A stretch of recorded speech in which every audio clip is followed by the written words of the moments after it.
사순절 첫 주가 시작이 됐습니다. 사순절은 우리 예수님께서 가신 십자가의 길, 고난의 길을 우리가 묵상하면서 고난에 동참하는 의미 있는 대단히 중요한 절기입니다.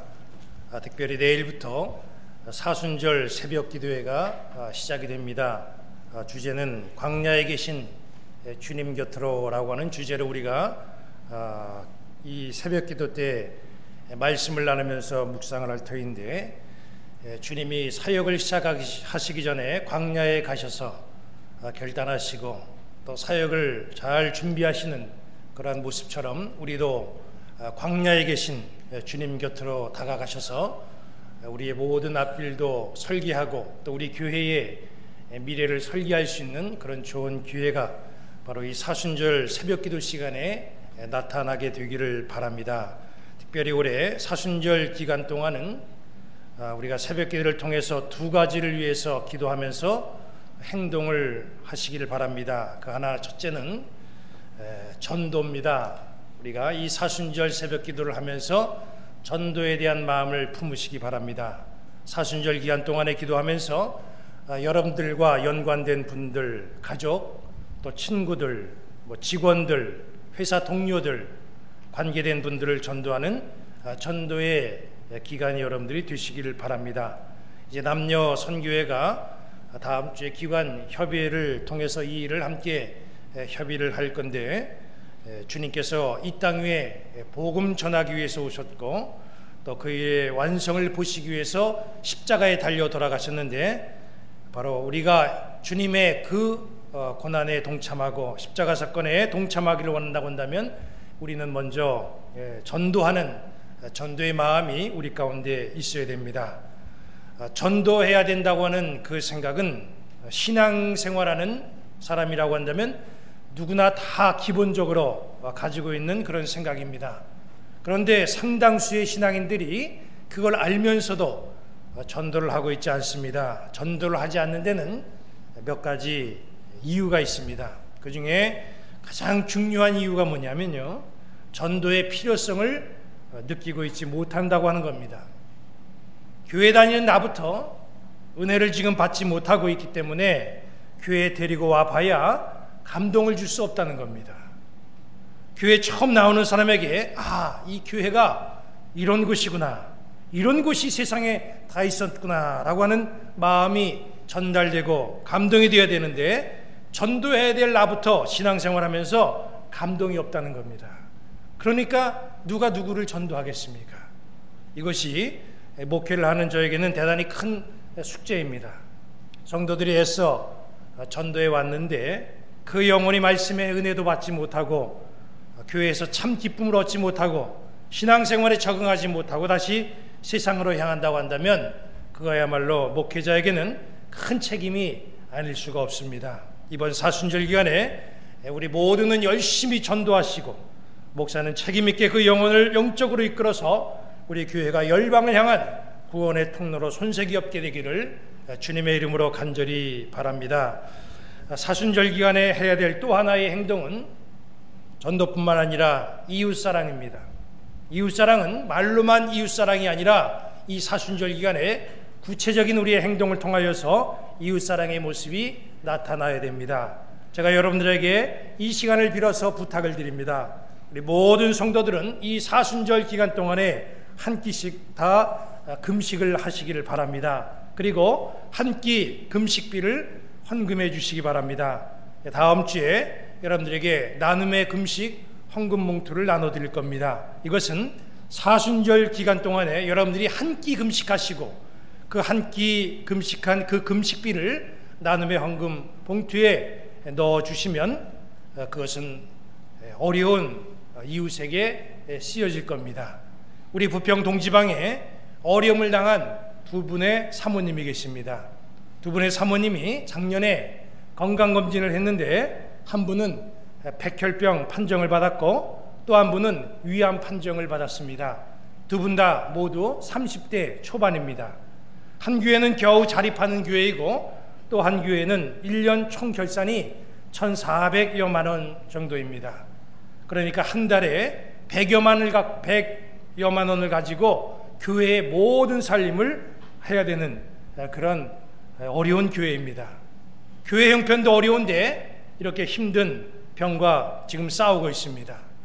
사순절 기간 동안에 우리가 고난에 동참하는 의미로 열심히 여러분들이 기도하시고 여러분들의 정성된 금식 헌금을 해주신다고 한다면 바로 그 금식 헌금은 바로 이분들을 위해서 쓰여질 겁니다. 사순절기에 행동해야 될 이 전도, 그리고 이웃에게 대한 나눔의 금식 모두가 다 열심히 참여하셔서 주님으로부터 잘했다 칭찬받는 그런 성도들이 되시기를 주님의 이름으로 간절히 부탁을 드립니다. 예수님은 십자가 지시기 전에 본문 말씀 보니까 겟세마네로 가셨습니다.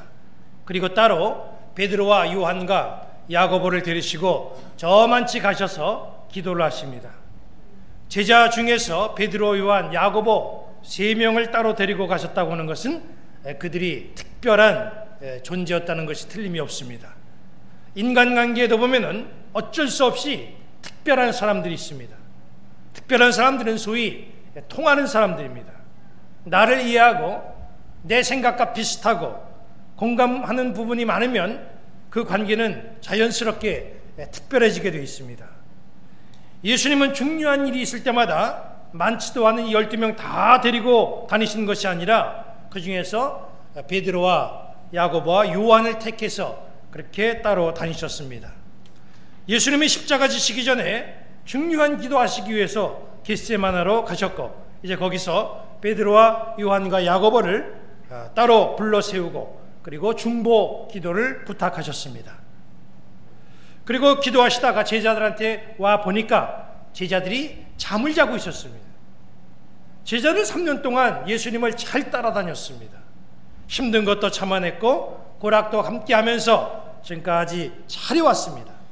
그런데 제자들이 이 예수님의 구원사역 막바지에 이르러서는 그렇게 좋은 모습을 보여주지 못하고 있습니다.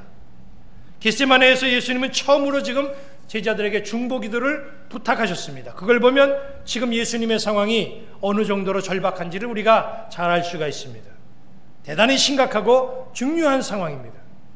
이런 상황인데도 제자들은 잠을 자고 있었다는 거예요. 겟세마네에서 제자들이 잠을 잤다고 하는 것은 2가지 이유 중에 하나일 겁니다. 첫째는 예수님에게 무슨 일이 생겼든지 그 일은 자기들의 일이 아니라고 생각되었기 때문에 잠을 잘 수가 있습니다. 이 세상에 수많은 충격적인 일들이 빈번하게 발생되고 지금 이 시간에도 끔찍한 일들이 많이 나타나고 있습니다. 그런데 우리가 태연하게 잠을 잘 수 있는 그 이유는 그 일들이 나하고는 무관하기 때문에 그런 겁니다. 지금 예수님은 십자가 지시기 위해서 고뇌에 찬 기도하시면서 대단히 힘들어 하십니다. 그런데 제자들은 자기들의 일이 아니라고 나 몰라라 했다면 충분히 잠을 잘 수가 있었다는 거예요. 또 하나의 이유는 예수님과 영적인 교감이 이루어지지 않기 때문에 이해의 부족이 돼서 그래서 잠을 잘 수가 있습니다. 소위 제3세계라고 불려지는 저개발국가의 노동임금은 대단히 적습니다. 그런데 그들의 노동력은 적은 임금값을 하고 있어요. 자마이카에 보면 90년대에는 대단히 봉지업이 활발하게 성행하고 발달됐었습니다. 매일 똑같은 일을 이렇게 수도 없이 단순 노동인데도 반복하는데 그 일에 대해서 능률이 없어요. 매일 똑같은 걸 하면 달인이 돼야 되는데 이건 한 번 한 거나 10번 하는 거나 100번 한 거나 똑같이 능률이 없고 제품도 불량이 나오고 불량 제품이 줄어들지는 않습니다. 한 번은 봉지업을 하는 우리나라 사장이 하도 속이 상해서 너무 제품이 불량이 많이 나오고 사원들이 일도 잘 안 하니까 사원들을 다 불러놓고 그 종업원들을 불러놓고 일을 좀 잘하라고 호소하다가 그만 너무 마음이 속상하고 복받쳐가지고 그 앞에서 울어버렸습니다. 사장이 그 앞에서 우니까 그 나라 사람들이 이렇게 보고 수근거리는 거예요. 우리 사장님이 정신이 이상해져가지고 미쳤다. 다 그렇게 생각하는 거예요. 그러니까 사람들이 이게 지금 사장의 마음하고 전혀 교감이 이루어지지 않고 이해가 안 되고 있다는 거예요.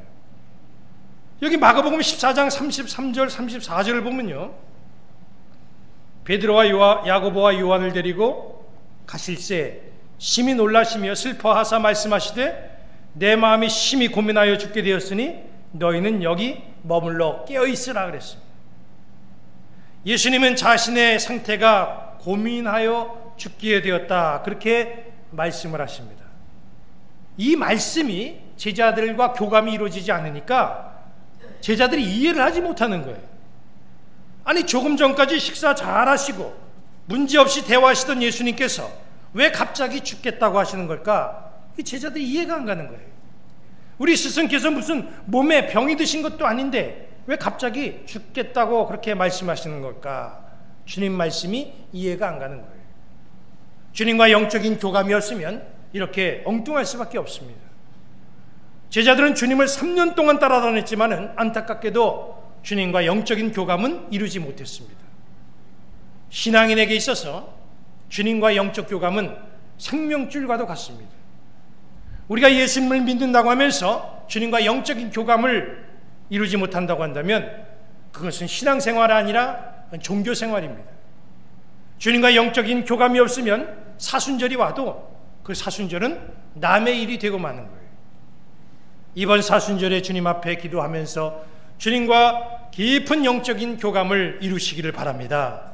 이번 사순절이 예수님과 무관한 사순절이 되지 않게 되기를 저는 간절히 마음속에 소망을 합니다. 오늘 우리는 이 겟세마네에 예수님과 함께 있는 제자들 속에서 두 가지의 문제를 볼 수가 있습니다. 첫째는 함께 기도해야 되는데 기도하지 않은 이 제자들의 모습입니다. 예수님은 제자들에게 지금 기도를 강조하십니다. 예수님이 제자들에게 기도하라고 강조하신 그 이유는 예수님 당신을 위해서라기보다도 사실은 제자들 자신들을 위해서 기도하라고 말씀하신 거예요. 여기 38절 말씀 보면요, 시험에 들지 않게 깨어있어 기도하라고 그랬어요. 예수님은 잠시 뒤에 어떤 끔찍한 일이 생기는지 이미 다 아시고 계셨습니다. 그리고 제자들이 혼란에 빠질 위험이 있다는 사실도 알고 있었어요. 자칫 마귀의 권세에 휘둘려서 시험에 빠질 수 있다는 사실을 예수님은 알고 있었습니다. 그러나 환난 속에서 그 환난을 이길 수 있는 그 힘은, 그 시험을 이길 수 있는 힘은 기도이기 때문에 바로 예수님이 제자들에게 기도하라고 말씀하신 거예요. 잠시 뒤에 어떤 일이 벌어집니까? 예수님은 결박되시고 제자들은 어쩔 줄 모르고 우왕좌왕하는 혼란에 빠지게 됩니다.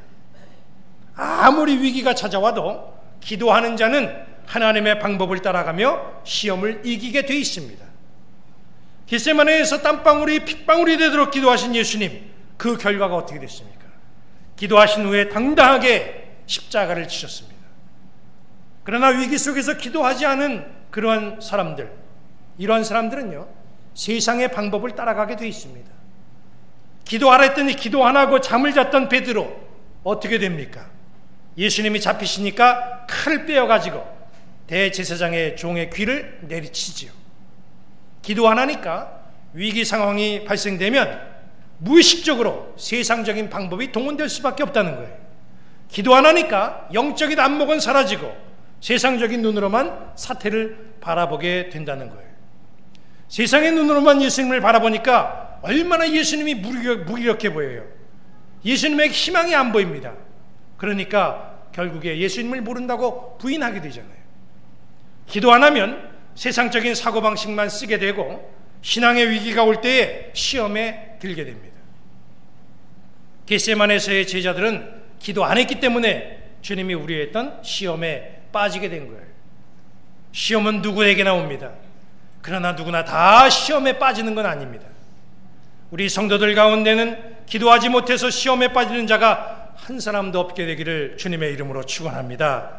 겟세마네 기도 사건 속에서 또 하나의 문제를 찾는다고 한다면 주님이 제자들에게 나와 함께 한시도 깨어있을 수 없느냐 그렇게 물으실 때에 아무 말도 하지 않고 있었던 이 제자들의 태도에서 그 문제점을 찾아볼 수가 있습니다.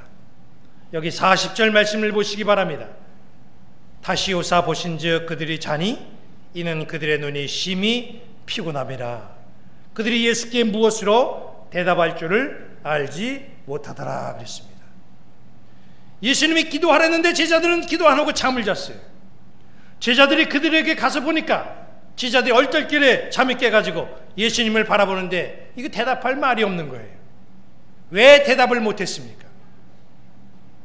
여기 34절 말씀 보면은 말씀하시되 내 마음이 심히 고민하여 죽게 되었으니 너희는 여기 머물러 깨어 있으라 그랬거든요.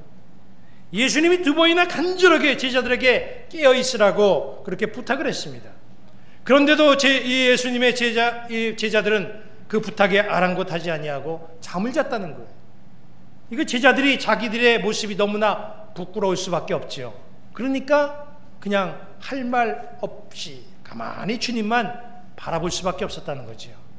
그리고 자기들의 잘못에 대해서 고백할 만한 용기가 없었다는 겁니다.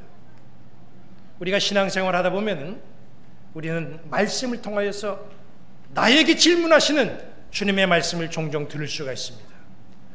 우리 주님은 말씀을 통해서 수시로 우리에게 질문을 던져주십니다. 중요한 건 우리가 말씀을 통해서 주님이 나에게 질문하면 우리는 그 질문 의도에 맞는 용기 있는 대답이 있어야 된다는 거예요. 태초에 하나님은 범죄한 아담에게 말씀했습니다. 아담아, 네가 어디 있느냐? 하나님이 아담이 어디 있는지 몰라서 물었습니까? 하나님은 아담이 대답하지 않아도 아담이 동산나무 뒤에 숨은 거 다 알고 계셨어요. 하나님이 아담을 부르신 것은 아담의 고백이 담긴 바른 대답을 듣기 위해서, 그래서 아담을 불렀던 겁니다. 그렇기 때문에 네가 어디 있느냐고 물으시는 우리 하나님에게 아담은 제가 벗었기 때문에 숨었습니다, 이렇게 대답하면 안 됩니다. 제가 하나님의 말씀을 어겨서 숨었습니다, 이렇게 용기 있는 대답을 해야 되는 거예요.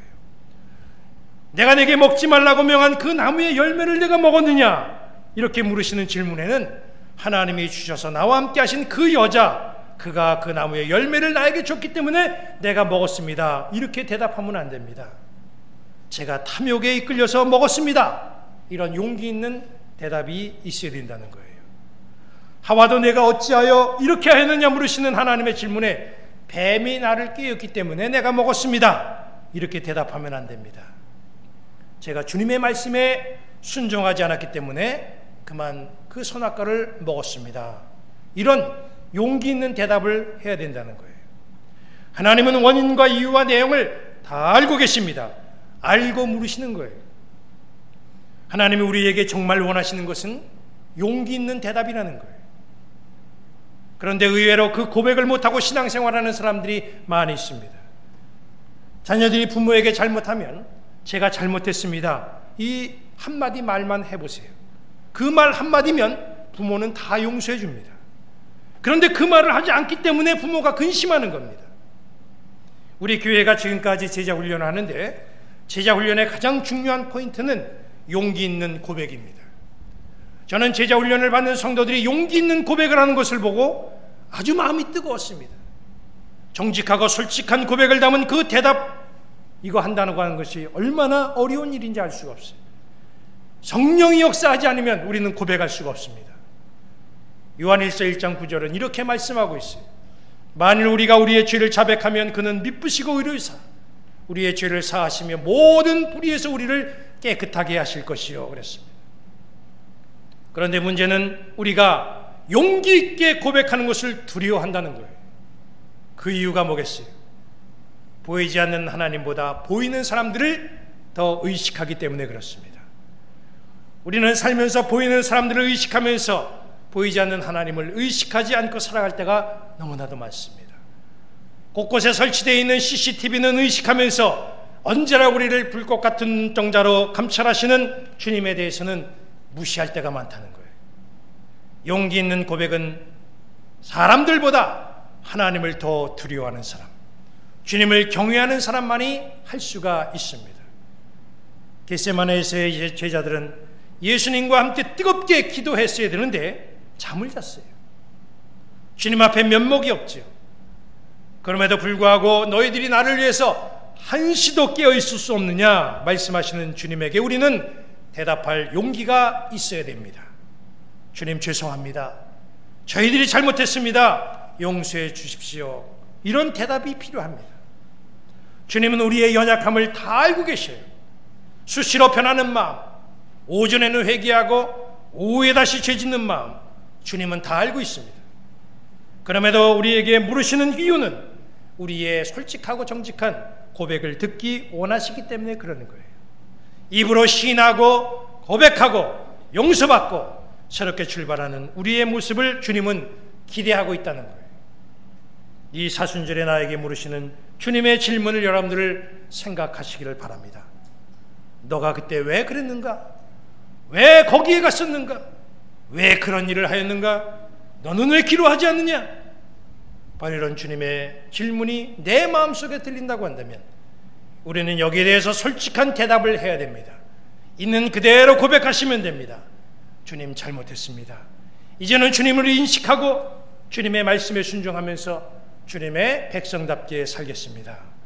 이런 용기 있는 대답이 이번 사순절을 보내는 우리 모든 성도들의 입에서 흘러나오게 되기를 주님의 이름으로 간절히 축원합니다. 우리 찬송가 614장 우리 부르시고 기도하겠습니다.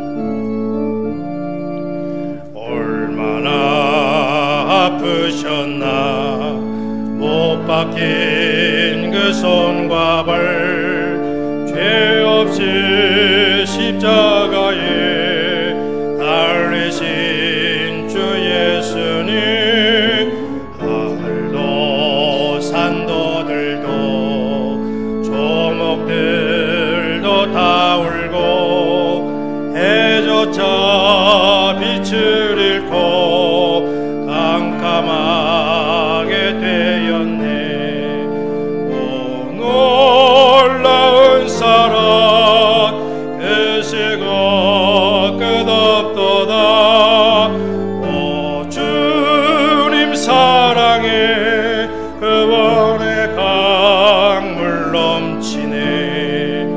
나의 죄 너의 죄와 우리의 모든 죄를 모두 다 사하시려 십자가 달리신 주 얼굴과 손과 발에 흐르는 그 귀한 피 골고다 언덕 위를 붉게 물들이셨네.